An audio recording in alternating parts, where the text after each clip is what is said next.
Next tonight, the mother of a prisoner with a history of severe mental health problems says prison authorities have blood on their hands after he was found dead in his cell. It's the third death since a damning inspection of HMP Liverpool 6 months ago. Tony Paine hanged himself on Monday. He was 35, Matt O'Donoghue reports. This I received of my son on the 5th of February. Heart-wrenching. Mum, will you please come in to see me? I've nearly been stabbed twice in 1 week. I'm in a bad way. I've cut my arms. They won't move me, please, Mum. Nobody in here is doing anything to help me, Mum. Please help me.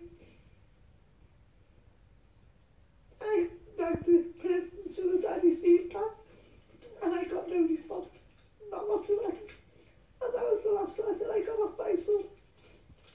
A final cry for help from a desperate son. Tony Paine had a history of mental illness. It took a long time to get evaluated properly that he was diagnosed with paranoid schizophrenia with psychosis. He had delusional beliefs at times where he thought people were after him. He'd done things when he hadn't.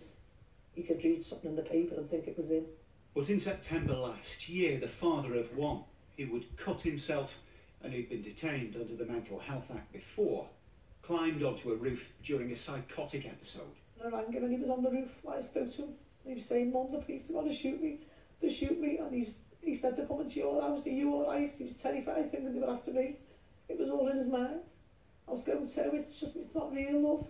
It's not real. Please come down and get some help. But Tony didn't get the help his mum knew that he needed. Instead, he was charged with a fray and remanded to HMP Liverpool. That was October.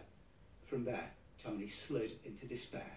Mum, my head's all over the place. I'd say, go and see the doctor. Mum, you can't just see a doctor in here. It's not like that. No one cares when you're in here. So Tony's mum wrote to the judge. Tony doesn't need prison. He needs rehabilitation. To beg him for leniency. I would be so grateful if you consider any other options rather than prison. He suffers with depression and self-harm. He's tried, and prison is not going to be the right place for him. But Janet's pleas for mercy were ignored. Tony was jailed for 4 months.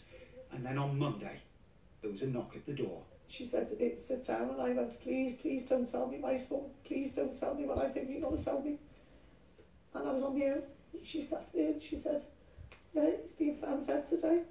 Liverpool prison has been hammered recently after an inspection found that it was past breaking point.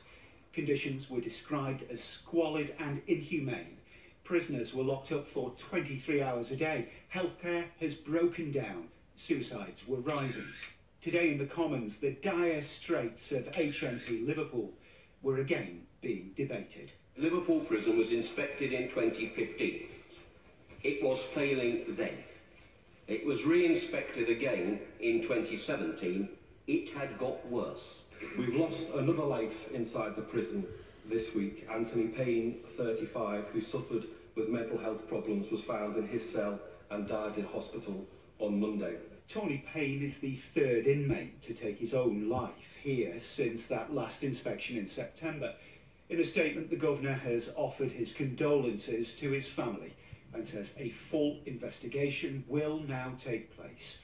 Cody Lachey is a former prisoner who now campaigns for reform. At the end of the day, what's happening in prisons and the amount of deaths that are taking place in HMP Liverpool, it's a humanitarian crisis, and the blood is on the hands of the Ministry of Justice that are letting down prisoners, prisoners' families and prison officers up and down the country. Lancashire Care NHS Foundation Trust, they're the people who were supporting Tony, said that they've launched a full investigation.